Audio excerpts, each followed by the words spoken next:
aujourd'hui, tu penses, ou on pourrait dire de manière directe, que l'éducation ou l'instruction est totalitaire? Oui. Sans... Non, mais oui, mais ce n'est même pas moi qui le dis. Je cite souvent euh, une chercheuse en psychologie aujourd'hui décédée qui était Liliane Lursa. Et elle avait écrit des ouvrages sur l'école totalitaire, mais je parle d'il y a 20 ans parce qu'on voyait déjà l'évolution. Elle l'est Euh, plus encore, du coup. oui, bien sûr, mais en fait, quelle était la fonction idéalisée, hein, évidemment, de l'école? C'est l'acquisition de connaissances pour pouvoir euh, permettre à l'individu de devenir un adulte avec un esprit critique, donc une possibilité d'exercer sa citoyenneté politique. Mhm. Bon, grosso modo, hein, voilà, après on mettra les nuances. Mais aujourd'hui, tout est fait. Et elle avait travaillé sur l'école élémentaire notamment, et la destruction intentionnelle de l'enseignement, de la lecture, de l'écriture, du graphisme et des savoirs logiques. En école, donc Tu dite, parles de la France, là, principalement. ouais, ouais, Mhm. mais c'est partout pareil, élémentaire et donc primaire. Et en fait, nous, on sait, dans la psychologie de l'enfant, qui n'est pas, encore une fois, fantaisiste, c'est-à-dire qu'on a quand même des corpus, parce que des fois, on me dit, oui, mais c'est de l'idéologie. Non, c'est pas de l'idéologie, c'est du corpus de connaissances de la psychologie de l'enfant, travaillé sur des décennies. Donc ça, c'est pas de l'idéologie, on peut en discuter.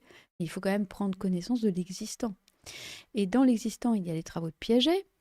Les travaux de Piaget, c'est le développement logique, effectivement, dans ce qu'on appelle la période de latence, entre 6-7 ans et puis le démarrage de l'adolescence. Et c'est un moment où il est essentiel d'enseigner à l'enfant tout ce qui va structurer sa pensée logique. Donc, anciennement, on avait le latin, on avait la grammaire, les mathématiques, enfin, tout ce qui permet de consolider sa structure logique. Et aujourd'hui, tout est fait pour déconstruire ça. Donc ça existe toujours, mais ça te semble être, comment, grignoté de moins en moins en termes de C'est- temps, en termes de Enfin, moi, complexité. je vais prendre l'exemple de la France que je connais assez bien pour venir d'une famille d'instituteurs, pour voilà, moi-même au départ avoir passé le CAPES classique, donc j'étais plutôt promue, voilà, mais je connais assez bien. Euh, il y a surtout une déstructuration intentionnelle depuis plusieurs décennies en France de l'acquisition de la méthode. Et n'importe quelle méthode dans l'enseignement d'une discipline. Mhm. Que ce soit en mathématiques, que ce soit en français, que ce soit voilà, dans n'importe quelle discipline, il n'y a plus d'attention portée à la méthode. Et je prends aujourd'hui, donc si on prend euh, le latin c'est une discipline qui est vouée à mourir, hein. Il n'y a plus de concours. Il y a de moins en moins de professeurs et on ne les remplace pas. Maintenant, on fait des sortes de certificats. Certificat, ça ne fera jamais des vrais latinistes, hein.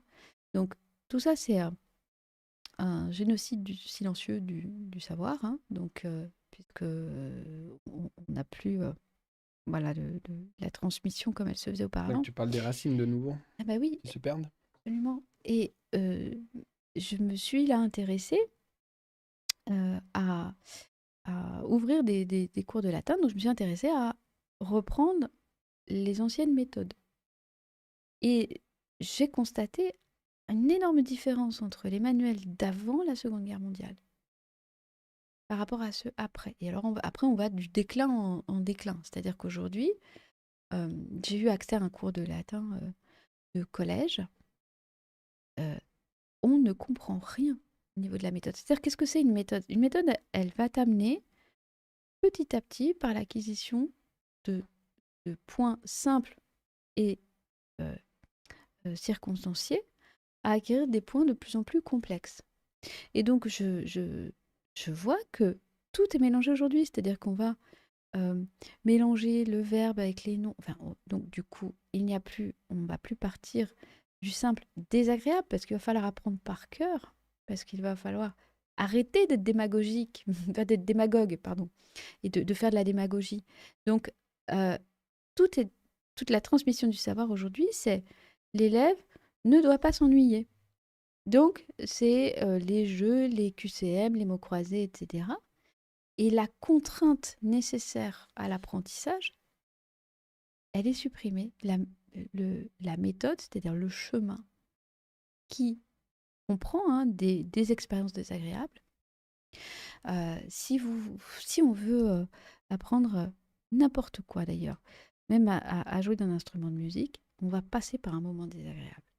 Et si on veut apprendre une langue, on va passer par un moment désagréable, qui Ou est un moment de difficile, ouais. contrainte. C'est un Contraignant. moment de je dois apprendre les nouvelles règles, les règles de cette discipline. Si je veux jouer d'un instrument, je dois apprendre le solfège. C'est Pareil pour le désagréable. sport, il va falloir. Absolument.